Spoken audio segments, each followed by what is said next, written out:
Merci Pierre. Alors merci à tous d'être ici. Et merci à Oncosphère de nous avoir permis d'avoir une session sur l'environnement. Alors vous ressentez un petit peu aujourd'hui l'impact du réchauffement climatique. Celui qui dit non, j'aimerais bien qu'il lève le doigt. Non, enfin, on est content parce que moi je suis Alain Monroe, je vais me présenter, puis après je laisserai Virginie se présenter. On m'a demandé d'essayer de donner quelques exemples de la dynamique de la recherche dans notre région. Je suis médecin épidémiologiste à Bergognier. Je m'occupe d'épidémiologie des lymphomes et des leucémies dans le cadre d'une équipe labellisée, comme ça a été dit tout à l'heure, par la Ligue, mais aussi je co-dirige une équipe INSERM qui s'appelle épidémiologie des cancers et facteurs exposition environnementale. Donc on coche un peu les deux mots-clés Oncosphère, on va dire, oncologie et environnement. Alors on n'est pas les seuls, bien sûr, puisque tout à l'heure Virginie va en parler. Et tous, on sait bien quel est l'impact de l'environnement sur la santé. Et donc, notre focus, c'est bien de travailler sur les expositions. Et les expositions sont nombreuses. On va parler des pesticides, des champs électromagnétiques, des UV. On peut parler des perturbateurs endocriniens. Et là, on va essayer de vous donner au moins 4 visions différentes de projets qui ont commencé et dans lesquels il y a effectivement déjà des partenariats entre différentes équipes de la région. Vous allez le voir dans l'heure qui vient. Donc moi, je n'ai pas grand-chose d'autre à dire, si ce n'est merci de nous avoir donné cette parole-là. Et pour 1 heure, a priori, Virginie va pouvoir se présenter. Et comme c'est elle qui fait la première présentation, éventuellement, enchaîner là-dessus. Merci beaucoup. Oui.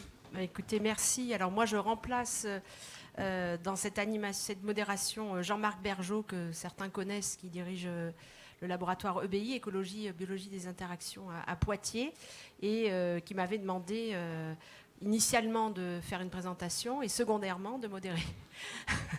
Il savait qu'on aurait très chaud, donc c'est pour ça qu'il s'est échappé. Non, voilà, donc moi je suis aussi médecin épidémiologiste et moi je coordonne un axe de recherche qui s'appelle EDEX sur les perturbateurs endocriniens au sein du CIC 1402 au CHU de Poitiers, et on collabore de plus en plus avec EBI et probablement on va les rejoindre au prochain contrat.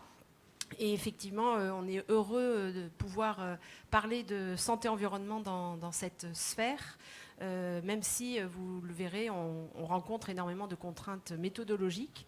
Donc on espère quand même vous donner envie de travailler sur ce thème-là, parce qu'on a aussi besoin de vous en tant que spécialiste, en tout cas pour ma part, de la cancérologie. Il y a beaucoup de choses à faire. Donc je ne vais pas être très longue, parce qu'à mon avis, il faut qu'on essaie de rattraper ou pas. Je sais pas.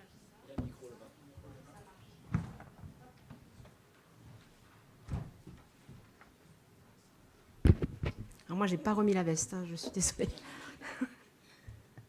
Alors donc moi, je vais vous parler, j'espère que la présentation va arriver, des perturbateurs endocriniens. Peut-être. Tac, ça marche. Des perturbateurs endocriniens et du cancer, en essayant d'articuler ma présentation, puisque le temps est compté autour de 4 points.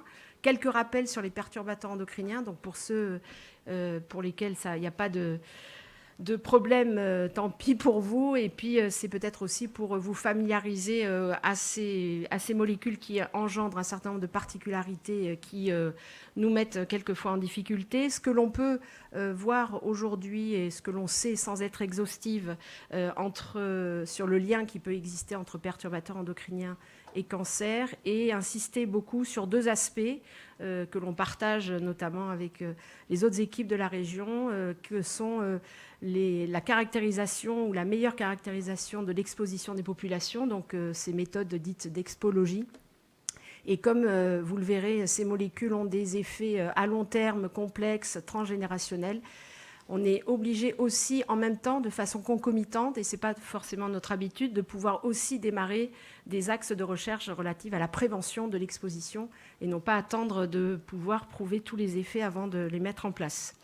Donc rapidement, très rapidement, donc vous savez que ce sont des molécules chimiques qui sont d'origine naturelle, mais le plus souvent anthropiques, qui vont seules ou en mélange avoir un effet sur les fonctions du système endocrinien, et particulièrement chez des organismes sains, mais aussi sur leur descendance. Il y a plusieurs centaines, et l'ANSES vient d'établir une liste, j'allais dire, de molécules candidates qu'ils vont screener, et il y en a plus de 700 pour les classer en perturbateurs endocriniens avérés, présumés ou suspectés. Donc c'est un long travail. Et parce que ces molécules existent dans différentes classes chimiques. On peut en retrouver, pour en citer quelques-unes, certains pesticides comme l'atrazine, le DDT, on va le voir, des composés phénoliques, des phtalates, des parabènes, des alkylphénols. Vous allez voir que en fait, les sources d'exposition sont multiples. On peut en retrouver dans l'eau de consommation, dans l'alimentation, dans l'air, dans les poussières et finalement dans beaucoup d'objets de notre quotidien, ce qui effectivement crée une complexité par rapport à la minimisation que l'on souhaiterait de l'exposition. Et là, je ne parle pas bien sûr des voies d'exposition professionnelles. Sur le plan des mécanismes, on peut résumer de façon très simple deux types de mécanismes. Soit c'est un mécanisme d'action directe où ils vont imiter ou bloquer l'action d'hormones naturelles ou interférer avec la production, le transport, l'élimination de ces hormones naturelles. Alors, sur cette diapositive, pour faire vraiment très schématique, quelles sont les caractéristiques, les propriétés ou les difficultés que nous posent ces molécules ? La première, comme je vous le disais, c'est l'ubiquité. Donc vous retrouvez quelques exemples d'objets du quotidien dans lesquels on peut retrouver ces perturbateurs endocriniens. Ça va de la boîte de conserve en passant par les médicaments, les peintures, certains éléments de l'alimentation à travers notamment certains pesticides, même si, on le sait, vous le savez sans doute, un certain nombre de ces objets sont maintenant obligés d'être fabriqués sans certains de ces perturbateurs endocriniens, pour citer par exemple le bisphénol A, qui a disparu des contenants alimentaires depuis 2015. Deuxième particularité, eh bien, contrairement à d'autres contaminants, on peut constater des effets même à faible dose. Donc ils ont une relation dose-effet qui est non monotone, avec des courbes en U inversé ou en cloche. Donc ça nécessite évidemment une précaution pour ne pas établir de seuil en dessous duquel on pourrait estimer qu'on aurait moins d'effets.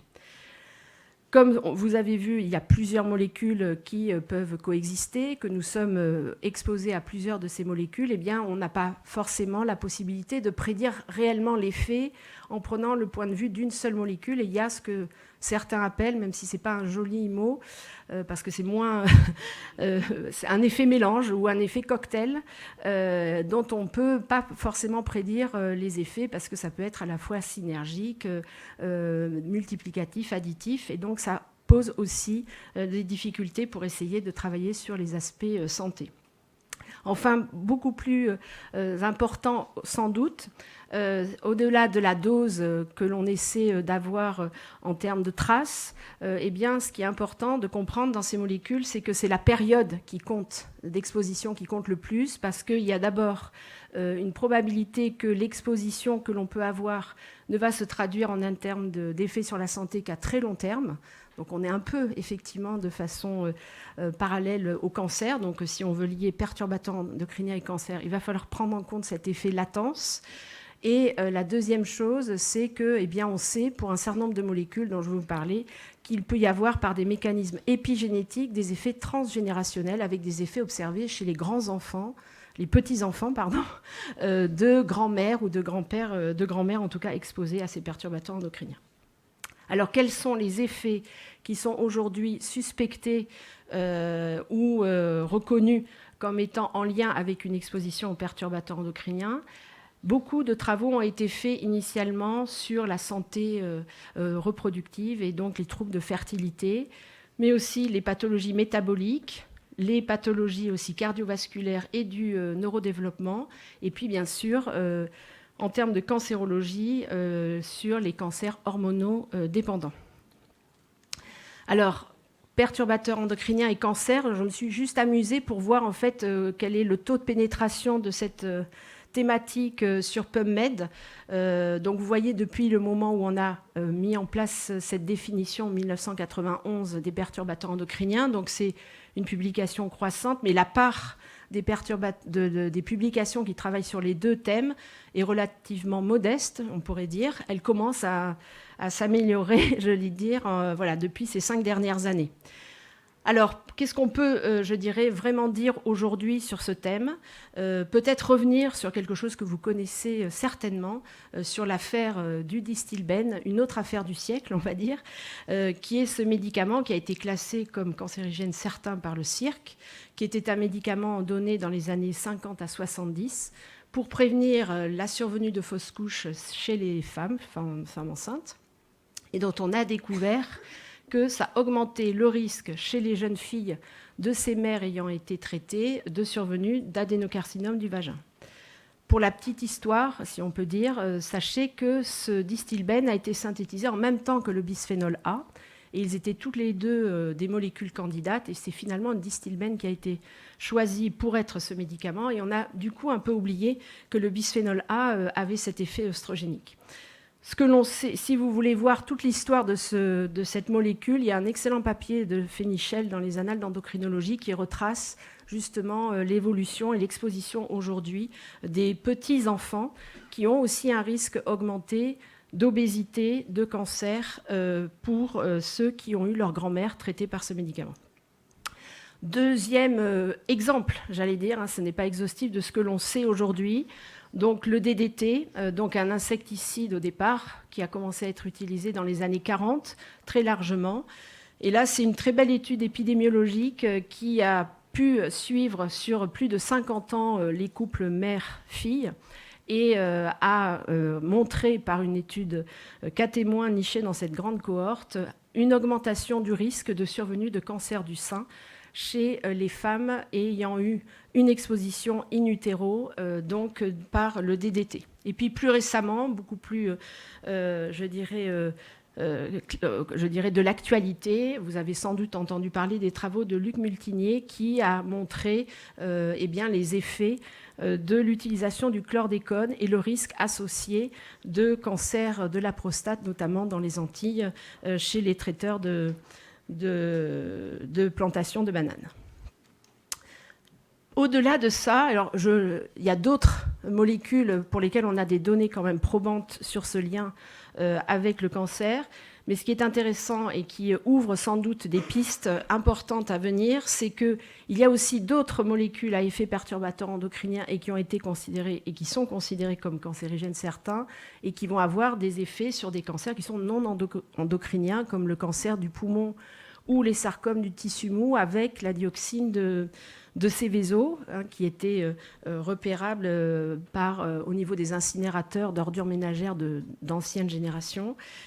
Et puis peut-être un élément intéressant, je trouve, pour un certain nombre de projets de recherche, c'est la contribution des perturbateurs endocriniens à augmenter les facteurs de risque qui sont eux-mêmes des facteurs de risque de survenue du cancer, comme l'obésité, le surpoids ou la puberté précoce. Alors, au-delà de ces liens que l'on peut aujourd'hui constater, il y a encore beaucoup de choses à faire et on voit bien que l'important aussi, c'est de pouvoir améliorer la qualité, la caractérisation de l'exposition de la population. D'où l'intérêt de continuer à développer des études de type expologique. Très rapidement, et vous aurez plusieurs exemples aujourd'hui. Il y a plusieurs façons d'identifier cette exposition, soit de façon indirecte, soit de façon directe, soit par des questionnaires, soit par même un certain nombre d'autres outils qui vous seront présentés. Et moi, je vais accentuer peut-être un des outils que l'on utilise, notamment dans l'Accédex, mais dans d'autres équipes bien sûr aussi, que sont les biomarqueurs d'exposition qui permettent finalement de détecter et de quantifier les molécules mères et leurs métabolites dans différentes matrices biologiques. Ces matrices biologiques, ça peut être des urines, du sang, du tissu adipeux, du lait maternel, du colostrum. Chaque matrice est effectivement choisie de façon pertinente en fonction de la molécule que l'on cherche, bien sûr, en fonction de la connaissance que l'on a de sa voie d'exposition et évidemment de son mécanisme toxicocinétique et des effets du métabolisme. L'enjeu pour ces méthodes, c'est évidemment de pouvoir développer des méthodes analytiques qui vont être suffisamment fiables pour doser à l'état de trace ces molécules dans ces différentes matrices, puisque vous l'avez compris, même à faible dose, on peut avoir un effet. Donc l'enjeu d'être ultra sensible. Donc, peut-être faire un zoom sur un compartiment qui est un compartiment que plusieurs considèrent comme un compartiment d'intérêt, et nous aussi, qui est le tissu adipeux, notamment dans la relation avec le cancer. Donc, en fait, ces perturbateurs endocriniens, comme d'autres polluants, peuvent, comme vous le savez, s'accumuler parce qu'ils ont une affinité et ils sont très lipophiles, s'accumuler dans le tissu adipeux. Et selon certaines circonstances, et il y a des publications récentes dont je vais vous parler, eh bien, ces adipocytes vont pouvoir relarguer de façon chronique ces perturbateurs endocriniens dans la circulation et donc inonder et exposer de façon interne différents organes de l'individu. Donc là, ici, c'est illisible, je m'en excuse, mais c'est simplement un papier qui montre la lipophilie de ces molécules. Et plus ces molécules sont halogénées, plus ces molécules vont être lipophiles. Et on sait aujourd'hui que, sur une dernière étude qui est assez intéressante, que finalement, quand on met les sujets dans certaines circonstances, là c'est un papier qui a suivi des patients atteints d'obésité et bénéficiant de chirurgie bariatrique, eh bien, vous voyez, en noir, ce sont les hommes, en rouge, ce sont les femmes, sur différentes molécules, et plus le poids diminue, plus la concentration sérique augmente de ces molécules qui ont été particulièrement dosées. Donc l'impact du relargage par la perte du poids. Donc des choses qui sont intéressantes et que certains auteurs, notamment l'équipe de Nicolas Chevalier, qui considèrent que finalement c'est peut-être un tissu qui nous permettrait de travailler ensemble.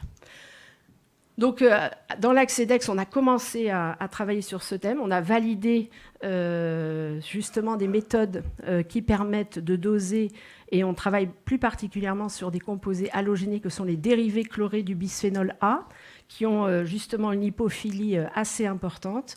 Et de façon exploratoire, on a commencé, avec l'accord d'un certain nombre de chirurgiens, à doser dans le tissu adipeux, mais aussi de façon parallèle dans les urines, chez des patientes atteintes de cancer du sein, mais aussi de lésions bénignes tumorales ou des lésions intermédiaires. Pas des données qui nous permettent d'aller beaucoup plus loin, mais qui nous ont permis à la fois de valider le protocole de recueil et à la fois de montrer aussi la variabilité de cette exposition en fonction des sujets. Pour terminer, en espérant être dans le tempo, en dernière partie, pour vous dire que, vu la nécessité de temps qu'il y a pour, reconnaître que ces molécules peuvent être perturbateurs endocriniens de façon, je dirais, certaine, 2, la problématique qui est de reconnaître que ces perturbateurs endocriniens puissent être avec un effet cancérigène, plus le délai qu'il y a de latence entre l'exposition et l'effet. Grandjean le dit, en fait, il va peut-être falloir travailler d'abord sur comment est-ce qu'on pourrait mettre en place des interventions de type préventive avant qu'on connaisse tout sur ces éléments-là. Donc, évidemment, la prévention, ça se fait à plusieurs niveaux, à la fois à un niveau collectif, donc européen, national, où sachez qu'il y a une deuxième stratégie qui a été lancée et qui met l'accent justement sur la réduction de l'exposition. L'ANSES a publié cette année son guide qui lui permet de donner son cahier des charges pour savoir quelle molécule va être perturbateur endocrinien avéré ou suspecté. Donc un vrai travail, je dirais, de hiérarchisation et d'actualisation. Et puis il y a des équipes, alors on en fait partie, mais il y en a d'autres, qui mettent en place des méthodes de recherche évaluative qui puissent montrer qu'on peut quand même se passer dans certains nombre de circonstances de ces perturbateurs endocriniens. Donc à gauche, vous avez l'exemple d'un papier qu'on a fait et qui montre que dans certains médicaments à visée pédiatrique, il y a des conservateurs de type parabène et que dans les solutions orales pédiatriques, on en trouve beaucoup. Et là, c'est un papier qui montre qu'on a pu montrer une stabilité de ces médicaments sans mettre de conservateurs. Et donc, on peut produire et faire des préparations magistrales, notamment à visée hospitalière, sans exposer les nouveau-nés qui sont des populations vulnérables à ces perturbateurs endocriniens. Et un deuxième exemple qui fait l'objet d'une thèse d'université qui va être soutenue très prochainement et qui a mis l'accent sur comment est-ce qu'on peut accompagner pendant ces phases de vulnérabilité, notamment là pendant la grossesse, qui est considérée un peu comme le teachable moment, le moment où la femme prend conscience qu'il y a un certain nombre de comportements qu'elle pourrait changer. en termes de consommation, eh bien, donc, on a proposé différentes actions et on met en évidence aussi l'importance de pouvoir ne pas angoisser les femmes enceintes et les accompagner dans ces changements de comportement. Je vous remercie. Merci Virginie. Bien tenu son temps. Est-ce qu'il y a des questions ou est-ce qu'il y a des remarques ou... On voit très bien la difficulté de cette multi-exposition. Je crois qu'il y a une question. On a le temps pour une question. Merci Virginie. J'ai une question de chimiste. Donc pardonne-moi. Heureusement, j'ai Alors, mon ami chimiste. il a amené son chimiste. Ça t'a amené ton chimiste. Voilà, oui. Je ne sors jamais sans mon chimiste. Non, la question que je me posais une question simplement sur la comparaison entre le bisphénol et les dérivés chlorés. En fait, alors il y a certainement une différence de pénétration tissulaire, mais est-ce que le dérivé chloré a le même effet que le bisphénol classique? Alors, le bisphénol A a été très largement étudié, effectivement, de façon importante. Ce que l'on sait in vivo chez l'animal, c'est que l'effet œstrogénique, l'effet perturbateur endocrinien des dérivés chlorés serait chez l'animal 100 fois plus important que le bisphénol A. Nous, on a mis en évidence dans certaines études une association chez des patients diabétiques d'augmentation du risque de développer des maladies cardiovasculaires avec les dérivés chlorés de façon plus importante que le bisphénol A. Mais ce sont des molécules qui ont pour nous un intérêt parce qu'ils sont halogénés, lipophiles, et qu'en plus, on n'a pas toutes les problématiques de contamination par les laboratoires. Mais il y a encore beaucoup de choses à montrer sur ces molécules. Et pour l'instant, il serait pour nous presque plus intéressant que le bisphénol A, qui en plus est de plus en plus interdit. Merci. Alors, bon, écoutez, merci beaucoup Virginie. On voit qu'il y a dans ce champ environnement une nécessaire pluridisciplinarité qui va des sciences expérimentales, la toxicologie, chimie analytique, biologie, pour comprendre les mécanismes intimes cellulaires. Et de l'autre côté, il y a les sciences de l'observation telles que l'épidémiologie. Et là, on va vous montrer, donc c'est Sabrina Gaba et Guylaine Bouvier qui vont vous présenter un projet qu'on vient de soumettre en début d'année à la région et qui a été retenu, qui s'appelle Novland, dans lequel justement on va parler de ce concept One Health, où on va essayer de faire le lien justement entre ce qui se passe au niveau des animaux ou de la terre ou de l'accumulation, je dirais, de xénobiotiques et un éventuel, donc une recherche sur les sciences plutôt observationnelles avec de l'épidémiologie. Alors Sabrina Gaba est directeur de recherche à l'INRAE et dans la zone de Chizé qui se trouve au sud de Niort, peut-être que tu en parleras mieux que moi d'ailleurs, mais enfin c'est une zone qu'on commence à connaître, 450 km², donc d'agroécologie, dans lequel il y a une recherche qui est très ancienne et dans lequel un volet humain pourrait être apporté par Guylaine Bouvier, donc, qui est maître de conférence et dans l'équipe Epicène à Bordeaux et qui travaille sur les pesticides depuis plus de 15 ans. Voilà, je vous laisse la parole, merci. Merci Alain pour la présentation et pour l'invitation. Donc, comme Alain vous l'a dit, donc moi je suis le volet on va dire, environnement de cette section. Et donc, je vais vous présenter un projet qui a été financé sur l'appel à projet dont parlait Guy Cantor tout à l'heure, c'est-à-dire avec un grand volet recherche participative. Donc, en fait, ce projet il s'inscrit dans un cadre un peu plus global et je ne pensais pas que ça ferait assez écho à ce qu'on vit actuellement, en tout cas ma première diapo, parce que je commence par vous rappeler les événements qu'on a tous vécus, et en tout cas pour ma part de manière assez horrifiée cet été, où en fait on a assisté à des incendies assez impressionnants, notamment ici en Californie. Une vague de chaleur sans précédent au nord du Canada, avec des températures qui excédaient les 50 degrés, des coulées de boue au Japon, et puis ces inondations, dont je pense que vous avez tous les images en tête, en Chine, avec ces personnes qui étaient coincées dans le métro. Et en fait, l'ensemble de ces événements montre qu'en fait, on a atteint les limites de la planète. Donc là, c'est un concept qui a été développé par le Stockholm Resilience Center. Donc c'est le concept de Boundary Planets. Et deux limites en particulier, donc on a bien dépassé, qui sont celles de la biodiversité, avec une perte de biodiversité spectaculaire, et celui du dérèglement climatique. Et tout ça, en fait, n'est pas sans conséquences sur la santé, et notamment la santé humaine. Il y a de plus en plus de travaux qui mettent en évidence l'augmentation des épidémies avec l'augmentation du nombre d'espèces en danger. Donc tout ça est lié forcément, en tout cas plusieurs évidentes montrent que c'est lié à des activités anthropiques Et les activités anthropiques dont je vais vous parler aujourd'hui sont liées à l'agriculture et à l'épandage, notamment de pesticides. Donc les pesticides sont responsables indirectement ou directement de la diminution de la biodiversité, notamment des oiseaux de plaine, avec une diminution de 30% de ces oiseaux en 10 ans, 75% de la diminution de biomasse des insectes et aussi une grande diminution de l'abeille domestique. On retrouve également des pesticides dans l'environnement, avec de nombreuses études qui ont montré une contamination à la fois dans l'eau, dans les sols, dans des vers de terre, qui sont des organismes qui accumulent également de l'air, avec des traces importantes de molécules de pesticides ou de leurs dérivés. Et donc, comme ça a été montré juste avant par Virginie, il y a aussi des impacts sur la santé humaine. Et donc, il y a l'expertise de l'INSERM qui a montré des liens, notamment sur les personnels qui travaillent dans le milieu agricole, mais également sur les riverains. Et pour ceux qui travaillent dans le milieu agricole, des liens assez forts avec le cancer, d'où en fait ma présentation aujourd'hui et le lien avec Oncosphère.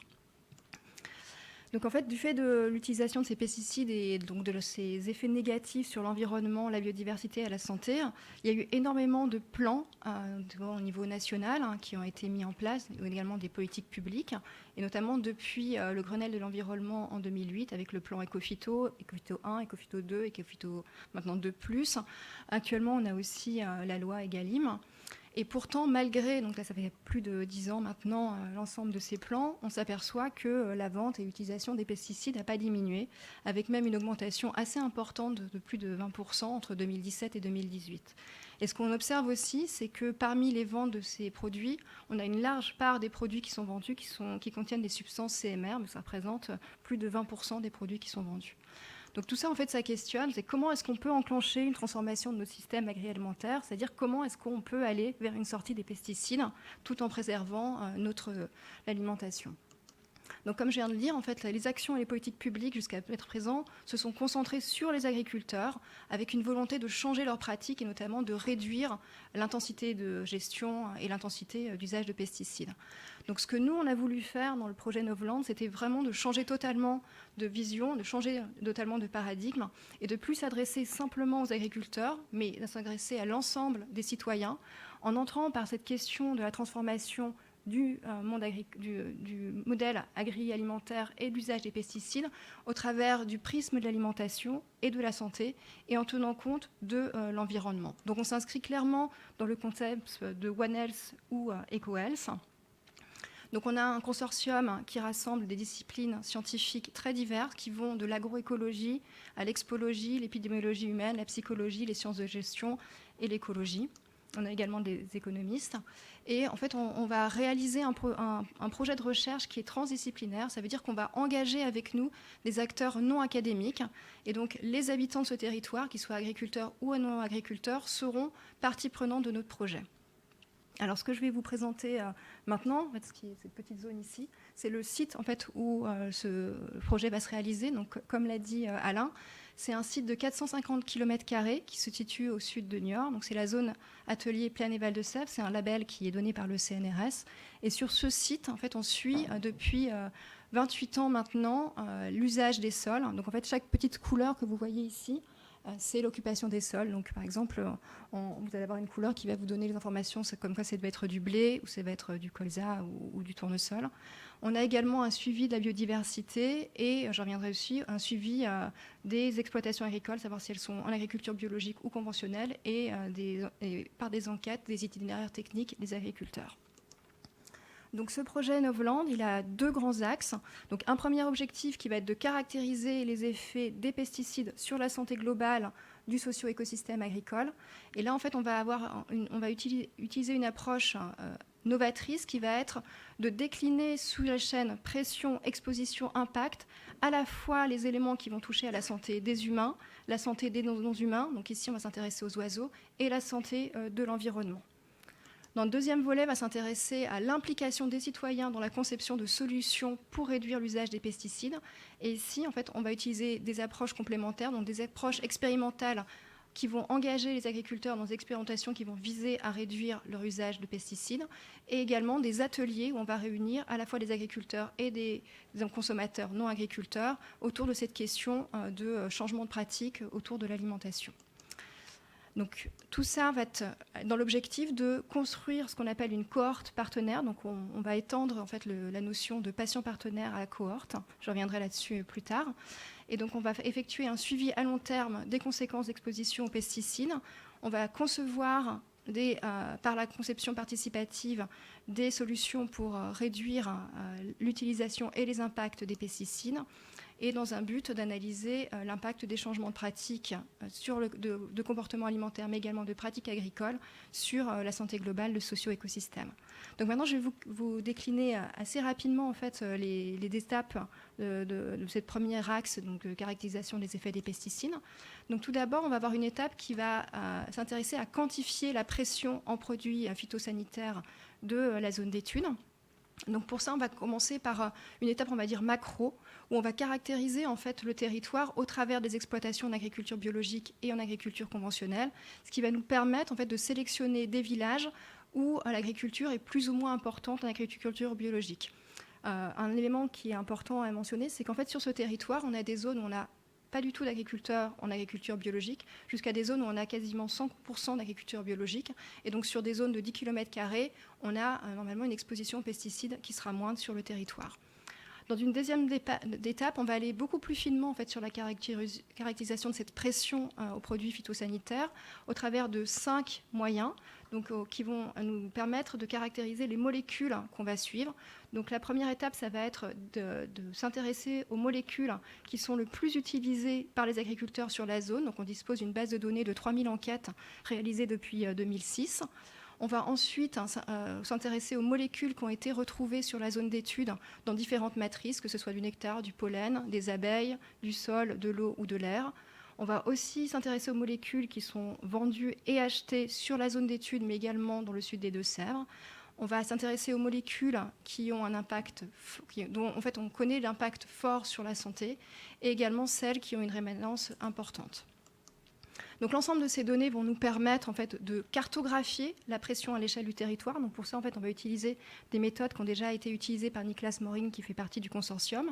Et donc ça va nous permettre de caractériser à la fois dans l'espace et dans le temps les pressions, donc en tout cas l'intensité des molécules qui sont susceptibles d'être présentes dans l'environnement. Donc une deuxième étape, on va utiliser cette carte pour sélectionner des zones plus ou moins importantes en termes de pression. Donc c'est ce que j'ai spécifié ici avec des carrés verts qui sont par exemple ceux où la pression sera la plus faible et les rouges la pression la plus importante. Et dans ces zones, on va échantillonner, on va essayer de caractériser l'exposition de l'environnement au travers d'analyses de résidus de pesticides, que ce soit dans les sols des parcelles ou des jardins des habitants, dans des poils de chat, parce que le chat c'est une espèce sentinelle, dans des poussières des habitations, et également dans des organismes que sont les vers de terre et les insectes, puisqu'en fait ce sont des aliments des oiseaux qui sont notre espèce modèle pour caractériser l'exposition de la biodiversité. Donc justement, pour en venir à ces oiseaux, en fait, on s'intéresse à ces oiseaux parce qu'en fait, il y a un très grand nombre d'espèces qui vivent dans les milieux agricoles. Et en fait, ces espèces ont des écologies très contrastées. Donc nous, on va s'intéresser aux espèces qui nichent dans les haies ou au pied des haies. Ces espèces sont soit insectivores, soit omnivores. Ça veut dire qu'en fait, leur exposition aux pesticides au travers de l'alimentation va être différente. On va aussi s'intéresser à des espèces qui sont migratrices ou sédentaires. Donc là, en fait, on voit bien que par lieu de vie, ils auront des expositions différentes. Et donc, pour tous ces individus, on va caractériser leur exposition aux pesticides au travers d'analyses de sang, de plumes et de fientes, ce qui va nous permettre d'avoir une analyse de l'exposition à court et plus long terme.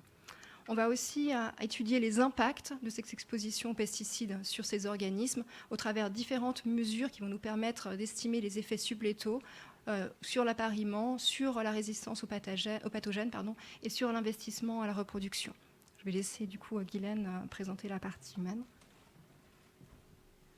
Merci Sabrina. Bon, tout d'abord, je voulais remercier Sabrina parce que c'est elle qui porte ce projet qui est multidisciplinaire. Quand on dit ça, tout le monde trouve ça super. En fait, c'est hyper compliqué, il faut réunir tout le monde. Et on est aussi sur des sites très variés les uns les autres. Ça a l'air de rien, mais Chizé-Bordeaux, ça ne se fait pas comme ça d'un claquement de doigts. D'ailleurs, on a décidé qu'on se réunirait à La Rochelle à partir de maintenant.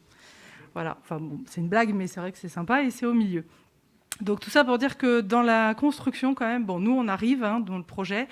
Ce qu'on a trouvé super intéressant avec Alain, c'est cette zone de Chizé qui est unique en France, avec, vous le voyez, là, les petites couleurs, tout ça, c'est un travail de titan depuis 30 ans au moins, pour connaître le territoire, ce qui s'y fait, les pratiques, etc. C'est un travail aussi de lien avec les habitants, avec les agriculteurs. Donc ça, c'est hyper précieux quand on travaille sur les pesticides et leurs effets sur la santé. Voilà, donc on s'est dit, on y va avec ce qu'on sait faire, à savoir des enquêtes où on essaye d'évaluer le plus finement possible l'exposition des humains. Nous, on est sur l'humain. Et puis, dans un deuxième temps, on s'intéresse aux effets sur la santé. Donc, le plus immédiat, c'est les effets court terme qu'on a déjà suivis, nous, en Gironde, et notamment des effets allergie, ORL, respiratoires, etc. Et puis, évidemment, sur le plus long terme, avec cette constitution de cohorte, c'est-à-dire une fois que le projet est lancé, que les habitants sont partie prenante, de regarder sur le plus long terme et éventuellement les effets, effectivement, aussi sur le risque de cancer et puis d'autres pathologies. Donc je reviens sur cette diapo, c'était la diapo d'après. Voilà, donc évidemment, déjà, nous, ça va être pour nous important de bien décrire cette population qui habite la zone d'étude et où qui y travaille. Et de faire un peu le travail qui a été fait par l'équipe. Alors évidemment, on n'aura pas 30 ans, mais voilà, de cartographier tout ça. C'est-à-dire les gens, ils habitent où, ils travaillent où, il y a quoi autour de leur maison, etc. Et puis, donc s'appuyer sur ce qui a été fait, évidemment, pour faire tout ça. Et puis évidemment, après, enquêter sur leurs expositions. Et donc là, ça va être une approche avec plusieurs outils, et notamment des outils classiques en épidémiologie que sont les questionnaires, qui vont renseigner les habitudes de vie, les habitudes alimentaires, évidemment l'historique aussi et la profession des gens, donc l'historique professionnel et la profession actuelle, etc. Et puis des méthodes de mesure. Alors, on a parlé tout à l'heure des biomarqueurs, donc évidemment ça nous intéresse, mais toutes les études qu'on fait en environnement montrent que la complémentarité des biomarqueurs et des mesures dans l'environnement ou dans les micro-environnements, c'est quelque chose qu'il faut continuer à faire. Voilà, donc il y aura certainement poussière de maison, urine, parce que ça, c'est des choses qui sont assez stabilisées aujourd'hui et assez connues quand on s'intéresse à l'exposition aux pesticides. Et puis évidemment, on est en réflexion aussi sur vraiment les autres matrices biologiques ou environnement, micro-environnement qu'on pourrait inclure dans le protocole. Et voilà. Et donc sur la santé, évidemment, l'idée aussi là, c'est d'avoir une approche de co-construction. Donc on l'a dit, avec les habitants, avec les agriculteurs, mais aussi avec les professionnels de santé sur le territoire, avec les centres hospitaliers et puis tous les professionnels de santé qui seraient intéressés par ce projet et qui voudraient y apporter leur réflexion et leur contribution. C'est toujours moi ça, oui, voilà. Donc ça, j'avais dit, co-construction, etc. Donc voilà, donc en fait, là, sur cette diapo, ça redit ce que j'ai dit déjà au début, voilà. Donc l'idée, c'est vraiment d'être d'abord sur quelque chose, c'est ce qu'a dit tout à l'heure Virginie, on doit d'abord bien décrire l'exposition quand on s'intéresse à l'environnement, et c'est quelque chose qui prend du temps et qui est complexe. Donc il faut aussi qu'on s'approprie les cultures qu'il y a sur le territoire, les pratiques culturales, et donc les molécules les plus susceptibles d'être retrouvées dans la population et dans son environnement. Voilà. Et puis ensuite, effectivement, 2 étapes, les effets de santé à court terme, et sur un plus long terme, les perspectives, c'est effectivement de continuer à suivre cette population et de regarder les effets de santé à long terme. Voilà. Et tout ça, effectivement, en interaction toujours avec les habitants et les professionnels du territoire. Je crois que j'ai fini pour ma partie, et c'est la partie conclusion. Oui, je vais juste conclure. Donc, du coup, j'espère qu'on vous a convaincu. Donc, ce projet est innovant. Je crois que c'est le terme, c'est révolutionnaire qui est utilisé tout à l'heure. Donc, on va utiliser révolutionnaire aussi par son caractère interdisciplinaire et transdisciplinaire. Et donc, en fait, la cohorte partenaire, je pense que c'est aussi un nouveau concept à construire. Et tel qu'on le voit, c'est qu'en fait, c'est une cohorte qui est plurielle, parce qu'en fait, dans notre démarche, pour aborder la question des coels, on aimerait que cette cohorte ne s'arrête pas simplement aux humains, mais qu'elle intègre aussi les non-humains et l'environnement. Donc ça va être une cohorte qui va être spatialisée puisqu'on va le suivre sur le territoire, dans le temps. Donc il va avoir une dimension temporelle d'un suivi à moyen et on espère à long terme. Et puis en fait c'est une cohorte qui va être spécifique puisqu'elle s'inscrit dans un design expérimental, puisqu'en même temps qu'on va la suivre, on va s'attacher à tenter, en tout cas par nos processus de recherche, de modifier les pratiques des agriculteurs, d'engager les citoyens aussi dans une modification de leur consommation alimentaire vers une alimentation qui va être plus locale, qui va être avec une proportion plus importante d'agriculture biologique. Et en fait, tous ces changements vont faire partie aussi des éléments qu'on va prendre en compte dans l'étude de cette cohorte. Donc voilà, juste pour conclure, donc ici vous avez l'ensemble du consortium. Donc, ils sont ici. Donc, je tenais à remercier la région Nouvelle-Aquitaine pour le financement, Cyril Briot et aussi l'Université de La Rochelle qui participent du coup au cofinancement de ce projet. Et donc, on cherche un postdoc qui serait intéressé pour participer au projet. Donc, si vous êtes intéressé ou si vous connaissez quelqu'un qui serait motivé, qui a envie de vivre à la campagne et qui a envie de quelque part de faire un grand saut, merci de nous contacter. Merci. Merci Sabrina et Guylaine. Alors, vous voyez qu'en santé environnement, on a peur de rien parce que quand même... Là, il y a quand même un agenda. Je ne sais pas si moi, je m'en rends compte quand elle le dit. Mais on s'est mis dans un truc quand même assez énorme. Je suis vraiment très, très enthousiaste, bien sûr, mais ça fait un peu peur. Si vous avez des remarques ou des questions... Oui, il y a une question au fond. Juste une question simple. Vous parlez de dimension temporale. Donc, en combien de temps attendez-vous combien de temps vous donnez pour avoir des résultats déjà une première partie de résultats conclusifs? Alors en fait, vu qu'on suit plusieurs compartiments, en fait, on va avoir un calendrier qui va dépendre aussi des éléments qu'on suit. Donc comme l'a dit Kylian, on n'est pas aussi avancé sur le volet humain que sur le volet environnemental et le volet des non-humains. Donc je pense qu'on aura déjà des informations sur l'exposition environnementale, on espère, d'ici l'année prochaine, puisqu'on peut commencer à caractériser l'exposition aux pesticides. Donc là, pour l'instant, on est parti dans l'analyse déjà de la caractérisation des molécules qu'on va suivre, pour pouvoir après effectuer les prélèvements et donc les analyses des résidus sur ces prélèvements. Donc là, c'est la première étape. Sur les analyses des oiseaux, c'est quelque chose qu'on a déjà enclenché aussi. Donc on espère avoir dans les 2-3 ans des informations. Et sur le volet humain, il va falloir que déjà on prenne contact avec les habitants. Donc ça, c'est quelque chose qu'on a l'habitude de faire, puisque à l'heure actuelle, on travaille déjà avec les habitants sur la question de l'alimentation. Donc à titre d'exemple, on a déjà réalisé 600 enquêtes sur leur alimentation. Donc c'est quelque chose qu'on va pouvoir aussi réaliser sur la santé. Et donc là, on espère avoir des éléments d'ici la fin du projet en 3 ans. Et on espère qu'il durera au-delà des 3 ans. Alors, fondamentalement, c'est un projet qui doit durer au-delà de 3 ans, parce que sinon, il ne peut pas y avoir d'effets de santé type cancer, c'est évident. Ça, il faut bien qu'on se mette d'accord là-dessus. Ce sera des effets de santé qui seront les plus directs ou les plus à court terme. Mais qu'on est en train peut-être de voir là, c'est que ce qui nous réunit, c'est tout à l'heure, ce dont a parlé Virginie, c'est l'expologie, une discipline qui est, si vous voulez, celle dont on parle quand on parle d'exposome, qui est la totalité des expositions en vie entière, qu'elles soient chimiques, biologiques ou radiologiques, etc. Et donc, voilà, c'est ça qui nous réunit dans un premier temps. C'est faire ce lien entre l'exposition animale ou d'un site et l'exposition humaine. Je pense que là, déjà, il y a beaucoup de choses à s'apporter mutuellement pour ça. Donc, moi, je vous remercie et je pense qu'il faut passer, malheureusement, à la prochaine présentation.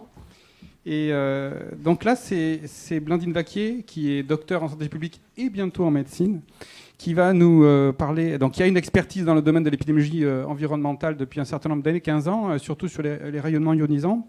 Elle travaillait à Santé publique France et qui travaille dans notre équipe Épicène.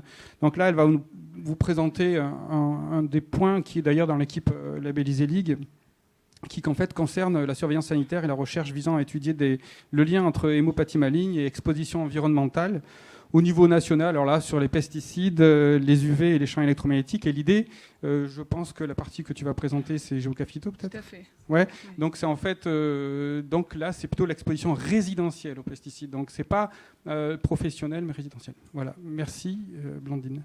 Bonjour à tous. Je vous remercie de m'avoir invité pour présenter Géocaphyto. Donc, il s'agit d'un dispositif de surveillance épidémiologique des cancers en lien avec les expositions environnementales aux produits phytopharmaceutiques agricoles en France. Alors, comme ça a été dit précédemment, le lien entre pesticides et cancer est établi. La dernière expertise de l'INSERM l'a bien montré, tant sur les aspects exposition professionnelle, aussi les cancers de l'enfant. Et par contre, concernant les expositions, en tout cas des riverains, l'expertise d'INSERM met en évidence qu'on a un manque d'études et un manque d'informations dessus, sur cette partie-là, qu'il est nécessaire il faut qu'on continue à travailler sur ce sujet. Donc, en France, il existe peu d'informations sur l'impact sanitaire des pesticides au voisinage d'activités agricoles qui a besoin avec de l'épandage de pesticides. Donc, en gros, c'est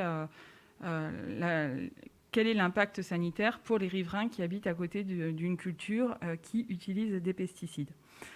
Comme il a été dit précédemment, il est important de bien caractériser tant les expositions aux pesticides que caractériser les gens qui ont un cancer. Alors pourquoi on a besoin de ça en épidémiologie? C'est qu'on travaille sur des tout petits effectifs de cancer et qu'il faut avoir une précision maximum sur l'information sur la personne qui a son cancer, mais aussi sur les expositions qui sont autour de là où elle vit. Parce qu'autrement, on se retrouve dans une situation où on va créer de l'incertitude dans la mesure et donc finalement ne pas arriver à établir un lien. Donc en France, on n'a pas non plus de dispositif de surveillance épidémiologique des cancers de l'adulte en lien avec ces expositions aux phytopharmaceutiques.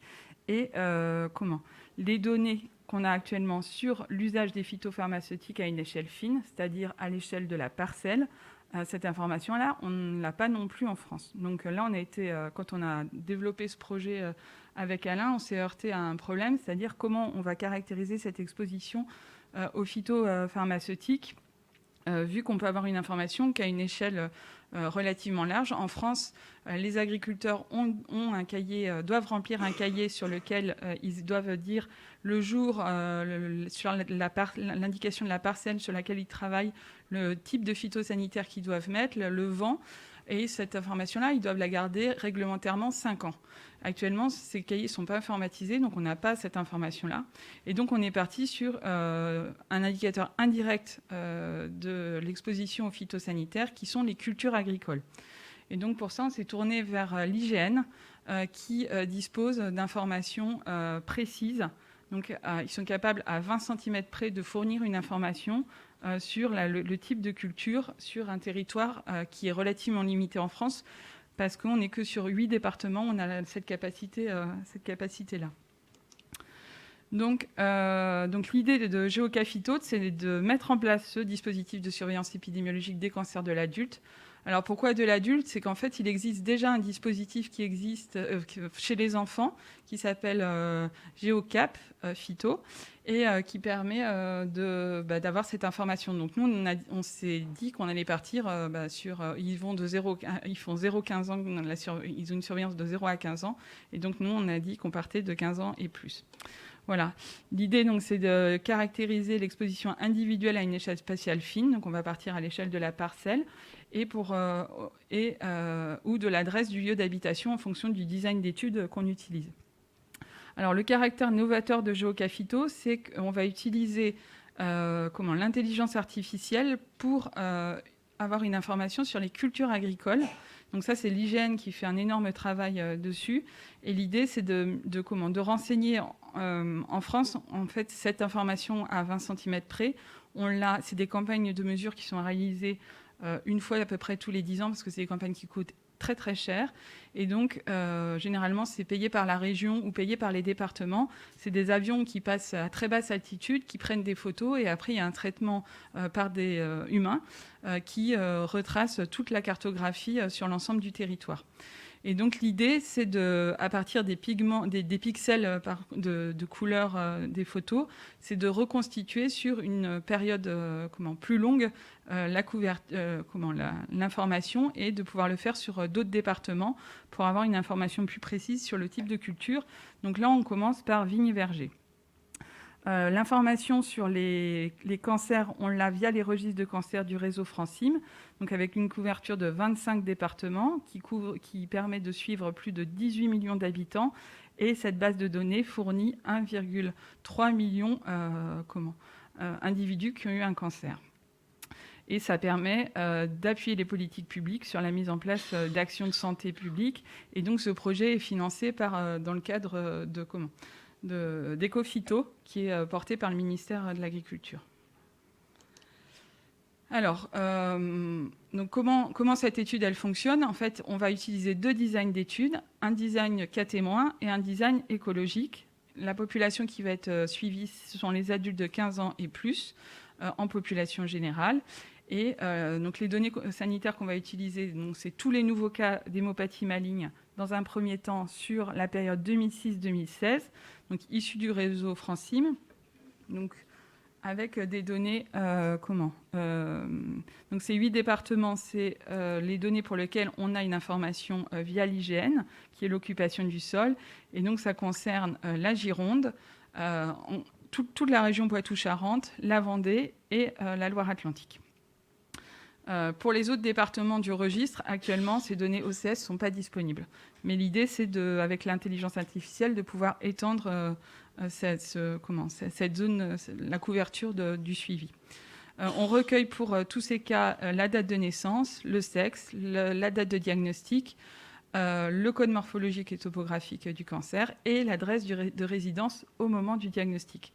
On n'a pas d'informations. Une des limites de cette étude, c'est qu'on n'a pas d'informations sur le parcours résidentiel et professionnel des gens. Donc, on ne saura pas s'ils ont vécu ailleurs au préalable. L'idée par la suite, c'est, quand on aura fait tout ce travail-là, c'est d'ouvrir à d'autres cancers. Vu qu'on aura une information sur les cultures agricoles, on aura une information sur de nombreux départements, on pourra très facilement l'ouvrir travailler sur d'autres types de cancers en lien avec les phytosanitaires. Alors ouais, c'est peut-être un peu trop technique là ce que j'ai mis. Donc on va mettre en correspondance les données du registre avec les données géographiques. Donc pour ça on utilise c'est l'IGN qui utilise des méthodes très particulières, mais l'idée en gros pour l'indicateur d'exposition, c'est d'avoir une information sur la distance entre le lieu de résidence et la première culture à proximité du lieu de résidence. Et puis après, c'est de regarder pour chaque individu quelle est la zone autour du lieu de résidence en regardant le pourcentage de culture qu'il y a dans un périmètre de 1000 mètres ou dans un périmètre plus réduit. Et puis de regarder en fonction du type de culture si on voit des différences pour avoir le plus de précision. Les analyses statistiques, c'est des analyses on va faire d'abord des analyses descriptives et au sein de l'équipe, il y a tout un travail sur... en fait, ces études géographiques nécessitent de travailler sur les modèles mathématiques qui sont utilisés parce que, en fait, quand on travaille sur les cancers, on est sur des tout petits effectifs et donc on est très vite limité par les méthodes statistiques. Donc actuellement, il y a Sébastien Orazio au sein de l'équipe qui travaille en collaboration avec l'ENSAI sur le développement de méthodes statistiques plus adaptées pour les tout petits échantillons. Voilà. Et par ailleurs, l'idée par la suite, c'est quand même c'est assez frustrant d'avoir finalement que l'information sur la culture parce qu'on ne sait pas si c'est une culture bio, on ne sait pas quelle est la quantité de pesticides utilisés. Donc les informations sont relativement limitées. Donc l'idée, ce serait de travailler avec l'INRAE qui, lui, fait un travail de caractérisation des phytopharmaceutiques à une échelle de la parcelle pour essayer de voir si, avec notre indicateur d'exposition indirecte aux pesticides, si on ne se trompe pas trop, si on doit finalement faire attention à certains paramètres.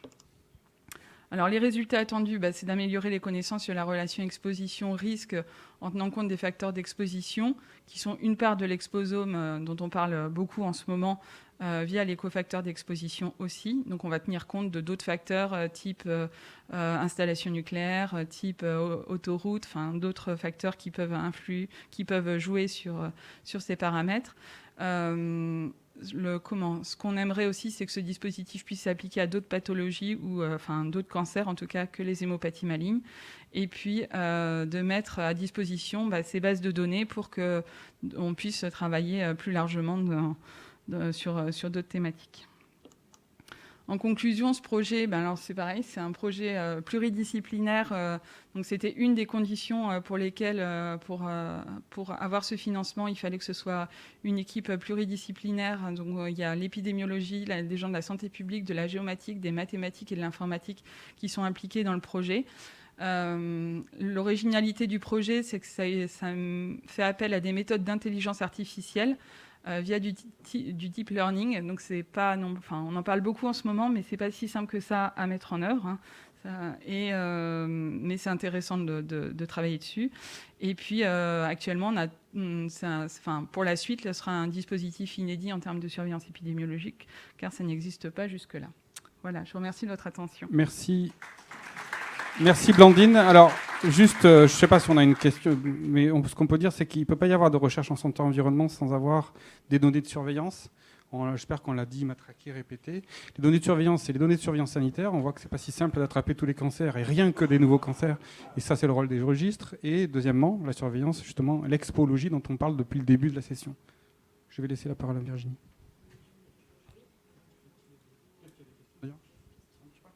Si, ça fonctionne. Ah, voilà. Je ne sais pas s'il y a une question ou un commentaire sur cette présentation, peut-être. Oui. Moi, j'avais juste une question sur votre diapositive 4. Vous avez la carte... ou sur la diapositive numéro 4, où il y a la carte, finalement, ici, c'est que toutes les zones blanches, c'est qu'il n'y a pas de collecte de fait. Il n'y a pas de zone registre. Il n'y a pas de zone registre. Et du coup, parce que c'est énorme ce qui manque, en fait, dans des zones agricoles très importantes. Et du coup, vous savez comment ça va se... Enfin, est-ce que vos travaux vont conditionner peut-être la mise en route de ces collectes de données ? Non. Ce sera une question pour Alain. Non, mais alors c'est vrai que ça, c'est quelque chose qu'à chaque fin de plan cancer ou début de plan cancer, on nous pose. Mettre en place un système de surveillance nationale des cancers, ça coûte 150 millions par an. Et les Allemands l'ont fait. Il y a une vague descendante du nord de l'Europe pour faire des registres nationwide, comme on dit. En France ou en Italie ou en Espagne, on est toujours à peu près à 25, 30, 40%. Et l'effort à consentir pour pouvoir atteindre les 100% et nous semble pas forcément très économiquement viable. Par contre, il y a des alternatives à ça et on est en train d'essayer de développer des systèmes de surveillance à deux niveaux, donc des systèmes, on va dire, traditionnels, gold standard qui est le registre, et l'utilisation des bases de données type SNDS, Système national des données de santé, qui nous permettrait éventuellement d'avoir dans les zones non couvertes un dénombrement peut-être un peu moins qualitatif, mais qui nous permettrait, avec les données, ce qu'on appelle les BDMA, les bases de données médico-administratives type ALD ou PMSI, de pouvoir donner une échelle, on va dire, de hauteur des cancers dans les zones non couvertes aujourd'hui. Ceci dit, ça c'est pas pour aujourd'hui. On prévoit quand même d'ouvrir un petit peu la zone, c'est-à-dire qu'on a fait des recommandations à l'INCa et au ministère pour pouvoir augmenter cette zone, mais de là à ce qu'elle devienne nationwide, tout ce que vous voyez qui est en blanc là, peut-être qu'il y aura l'île et la Côte du Nord, ce département-là, peut-être qu'il y en aura un qui sera dans les Bouches-du-Rhône parce qu'il y a aussi pas mal de sites industriels. Effectivement, ça pose la question de surveiller les cancers autour de ces sites-là. Ce qu'il faut quand même aussi voir, c'est ce que j'essaie de dire à chaque fois. On est dans une région où on couvre 65% de la population. C'est la seule région en France où on couvre 65% de la population en Nouvelle-Aquitaine. Voilà. Effectivement, il n'y a pas le sud, mais vous avez toute la ex-Poitou-Charentes plus la Haute-Vienne et la Gironde. On est à 65%. Voilà. Donc, on peut produire des informations probantes qui permettent de décider de ce qu'on doit faire avec certaines nuisances. Et c'est vrai qu'on n'a pas tout. Voilà, faut faire avec. On peut juste rajouter qu'en revanche, pour les enfants, on a une couverture nationale. Voilà. Ça, c'est vu l'incidence des cancers de l'enfant. C'était le minimum. Alors, on va poursuivre. Alors, vous savez que donc, dans Oncosphère, l'axe santé-environnement, ça ne vous a pas échappé, il y a un NES. C'est pour aller aussi au-delà de l'environnement physique dont on a parlé jusqu'à présent, pour élargir à d'autres déterminants environnementaux, et notamment l'activité physique. Et donc, on a le plaisir d'accueillir Laurent Bosquet, donc, qui est professeur à l'Université de Poitiers, qui est coordonnateur non seulement de la chaire Sport Santé, mais qui est directeur donc, du laboratoire MOVE, et qui va nous parler des enjeux de l'activité physique dans la prise en charge du cancer. Merci Laurent. Merci Virginie, bonjour à toutes et à tous. Un grand merci déjà à Jean-Marc, tu lui transmettras Virginie donc, de m'avoir invité afin d'évoquer avec vous la place de l'activité physique ou la recherche sur l'activité physique et le cancer. Alors, au cours de cette présentation, je ne vais pas aborder l'intérêt de l'activité physique en prévention primaire et secondaire des cancers. Son effet direct sur certains cancers comme celui du sein ou le cancer du côlon rectum est déjà clairement établi. Et quand l'activité physique n'agit pas directement sur la maladie, eh bien, elle va agir sur d'autres dimensions telles que l'estime de soi, telles que plus largement la santé psychologique, la santé sociale, dont on sait que ça va agir favorablement sur l'efficacité des traitements ou au moins sur l'efficacité globale de la prise en charge des patients. Néanmoins, si cette littérature vous intéresse, eh bien, sachez que ce rapport qui a été publié par l'INCa, qui est à l'écran, eh bien, propose une synthèse de la littérature qui est très bien faite.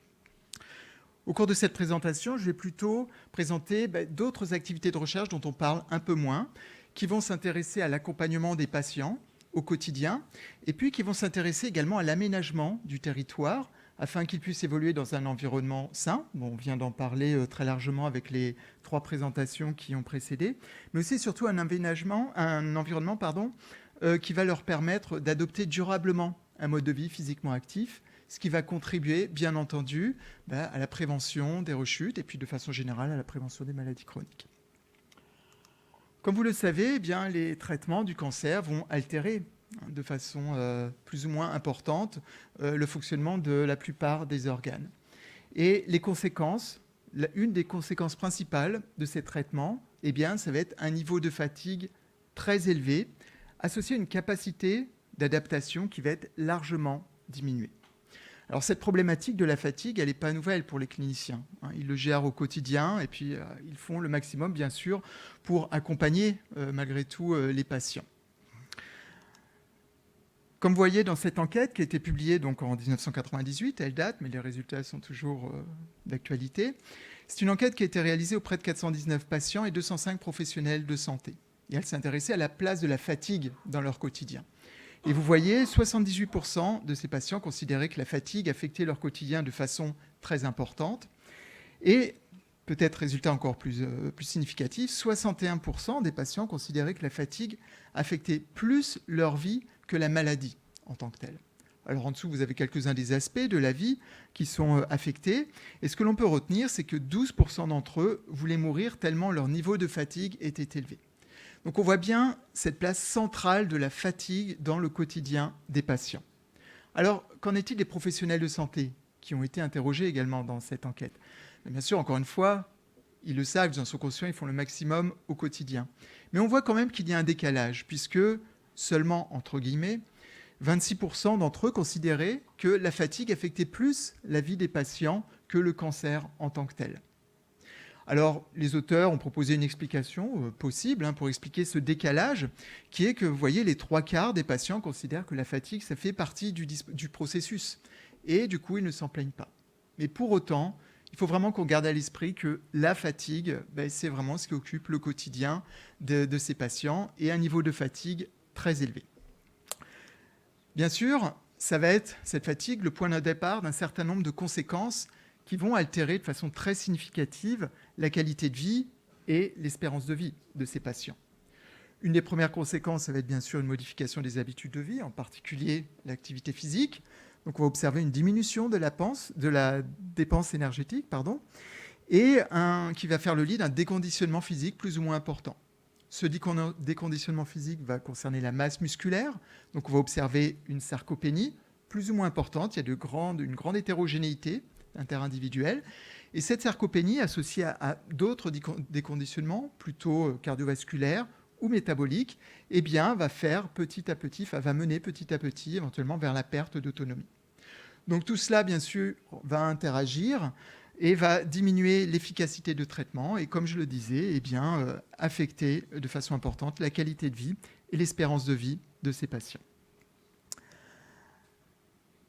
La prise en charge de la fatigue, elle est complexe parce que c'est un mécanisme qui est multifactoriel et dont il est très difficile d'établir précisément l'étiologie. Néanmoins, un certain nombre d'études se sont intéressées à l'effet de l'activité physique sur cette fatigue ou cette perception de la fatigue par les patients qui souffrent du cancer. Et dans cette méta-analyse publiée par Oberoi et ses collaborateurs de l'hôpital pour enfants malades de Toronto, au Canada, eh bien, vous voyez que l'activité physique... Alors, est-ce que j'ai le...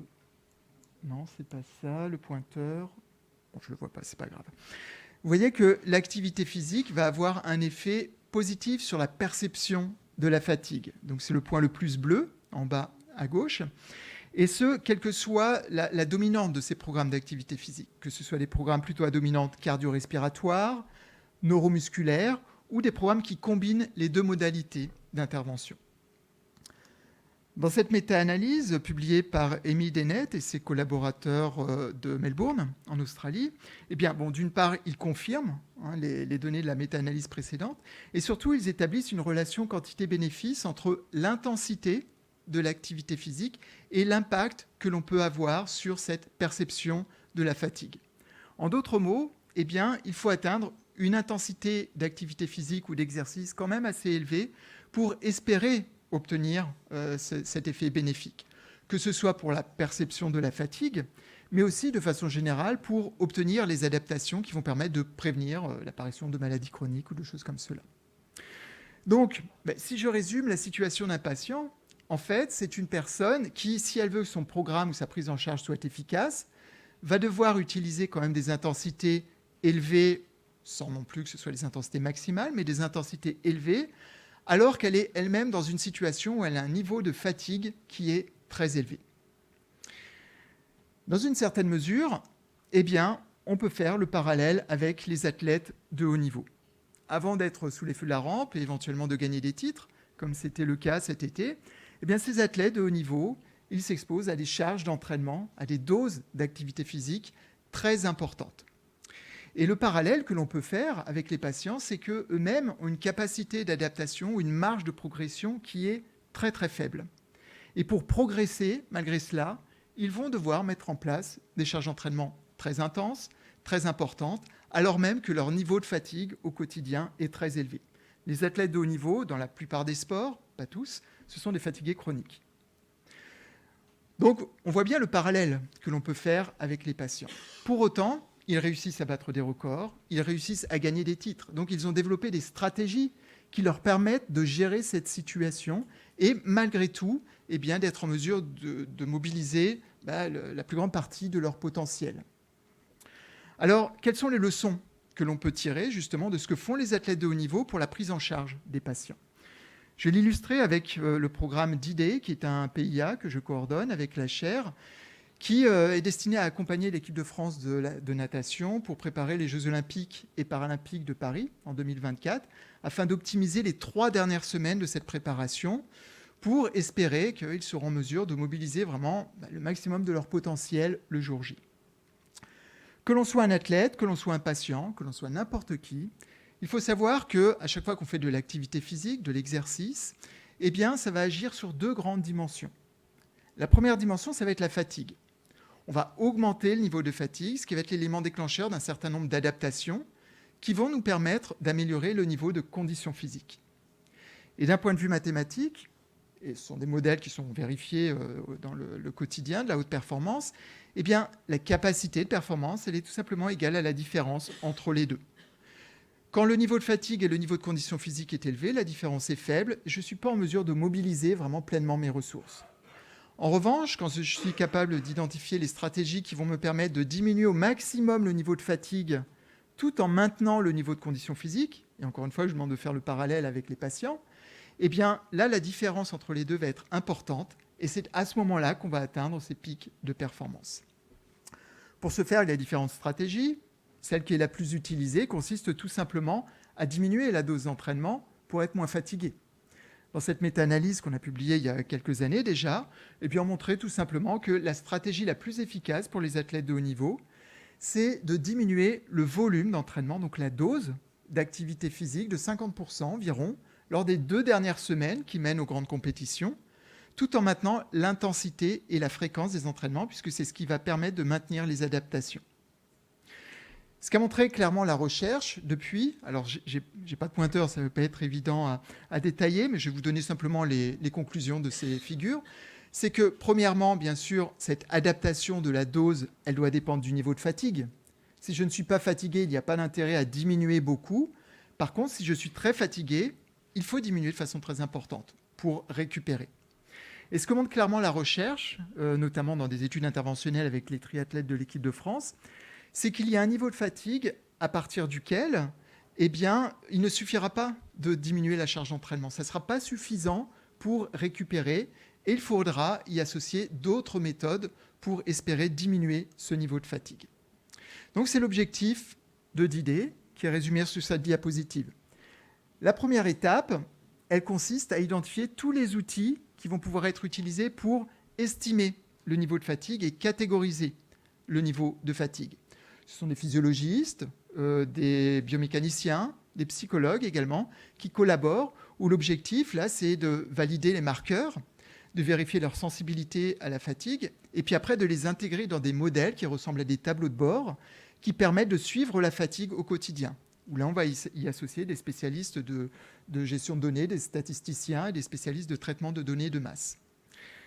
Une fois qu'on est capable de catégoriser ce niveau de fatigue, eh bien, il va falloir identifier les stratégies qui permettent justement de diminuer ce niveau de fatigue au maximum, tout en maintenant la condition physique. On peut jouer, encore une fois, sur la charge d'entraînement, mais comme je vous le disais, les patients, ils sont déjà très fatigués.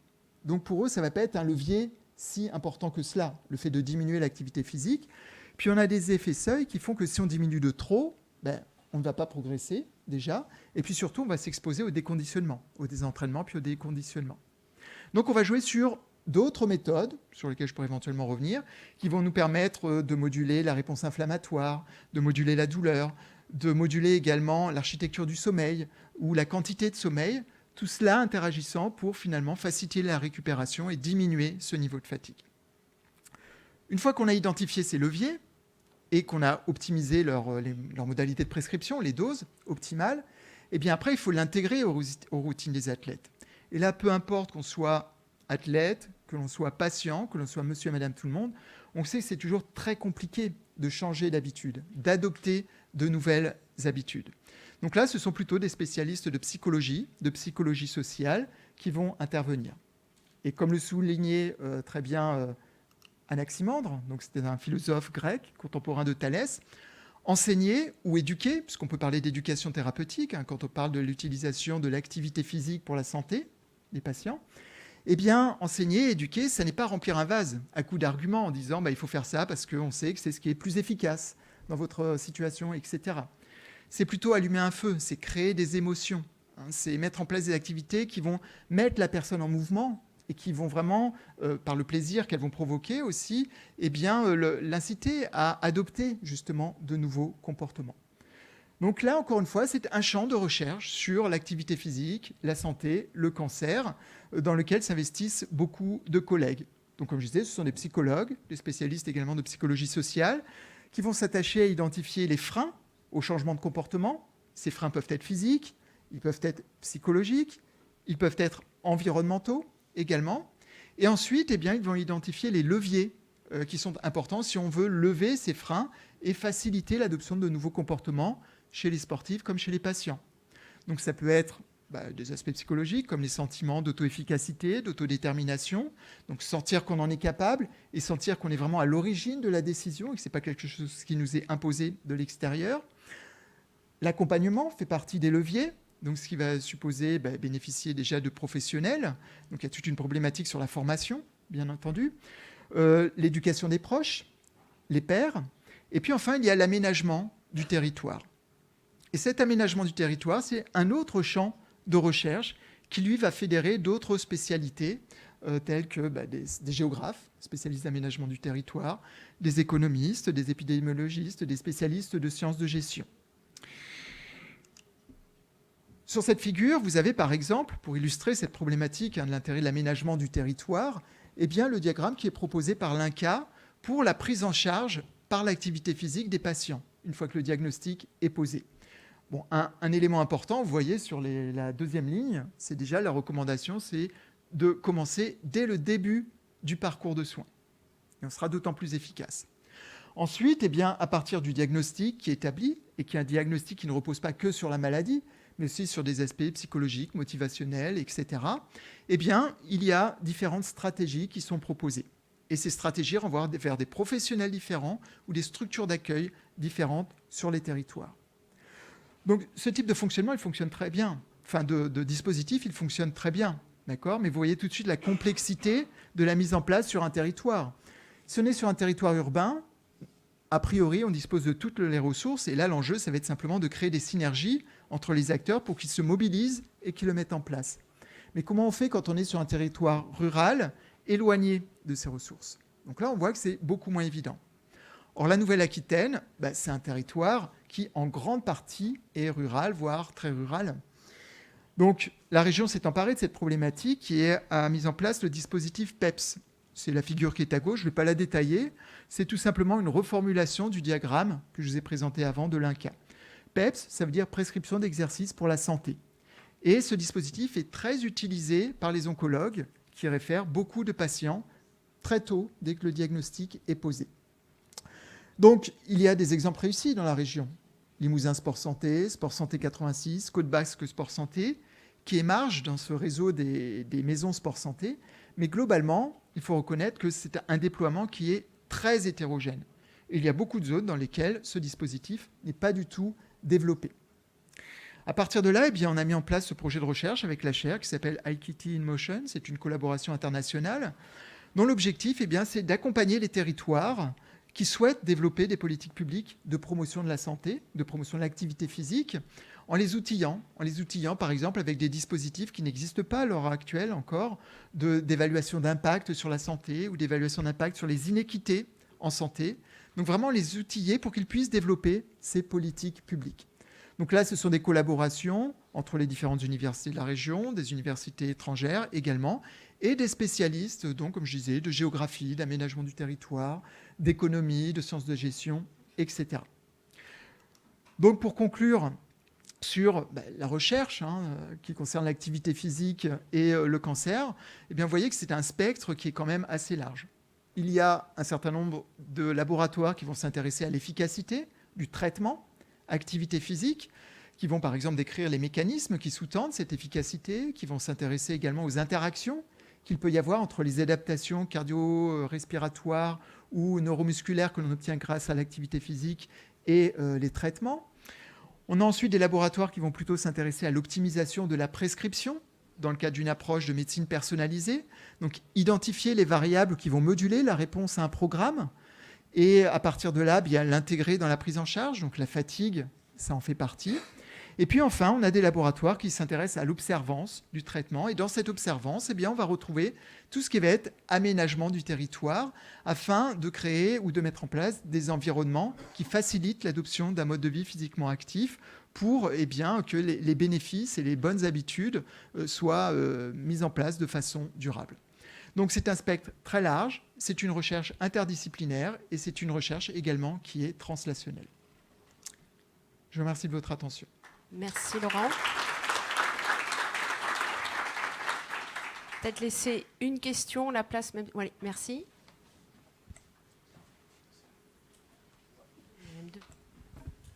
Bonjour, Marwan Voiti par Ayane. J'avais juste une question sur l'avant-dernière slide qui concernait les dispositifs en cours dans la région. Vous ne travaillez pas dans la région avec des associations type la CAMI, par exemple, qui met en place des études larges au niveau national, puis des séances de sport dans les CALCC, qui sont cofinancées par les centres, l'industrie pharmaceutique et les centres en question?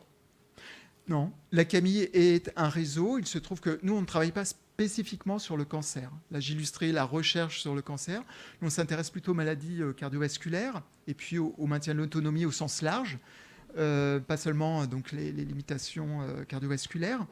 Donc, on ne travaille pas spécifiquement là-dessus, mais après, il y a différents réseaux. La CAMI, c'est un réseau.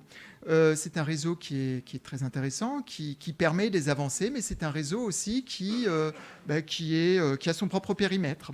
Donc voilà, il y a plusieurs réseaux qui peuvent interagir ou non avec la CAMI, mais c'est un réseau en tout cas qui est actif. Il y a un stand en bas.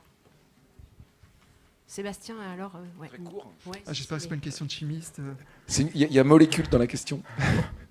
Non, je voulais savoir s'il y avait des marqueurs moléculaires de la fatigue biochimiques. Est-ce qu'on pouvait contrôler en faisant par exemple une prise de sang le taux de fatigue? Et est-ce que justement on a établi une corrélation entre les athlètes de haut niveau et les patients avec justement ces marqueurs biochimiques? Alors, au début, il y a eu tout un effort de recherche, justement, pour essayer de repérer, dans une simple prise de sang, les marqueurs qui pouvaient être utilisés. En fait, il y en a très, très peu. Et ceux qui ont été identifiés à un moment, en fait, c'était des erreurs, notamment, souvent, quand une personne est très fatiguée, le médecin va prescrire un dosage du fer, des taux de fer, de ferritine, au prétexte que chez les athlètes fatigués, parfois, on a des réserves et un taux de fer qui est très bas. En fait, non, c'est que chez les athlètes, il y a une hémodilution très importante. Donc, il y a la bonne quantité, simplement, elle est diluée dans un volume plus important. Donc, dans le sang, le problème déjà du sang, c'est que c'est invasif. Les athlètes détestent, la plupart, détestent se faire piquer. Et puis, voilà. Et la plupart de ces marqueurs dans le sang ne fonctionnent pas. Ils ne sont pas suffisamment sensibles. Donc, on va y croiser plutôt des variables mécaniques, des variables psychologiques, des variables cardiovasculaires également, cognitives, dont on sait qu'elles sont très sensibles à la fatigue et elles ont l'avantage de ne pas être invasives. Merci. Merci. Alors, on va conclure sur cette première session très dense. Merci à Oncosphère d'avoir organisé, comme le disait Alain, une session sur la santé et les environnements. Et puis, merci aux orateurs parce que je trouve que c'était vraiment très riche et très diversifié. Et puis, il y a plein de projets dont on espère avoir ensuite à d'autres sessions pour revenir à La Rochelle ou ailleurs pour présenter les résultats et l'avancement des projets qui ont été mis en évidence.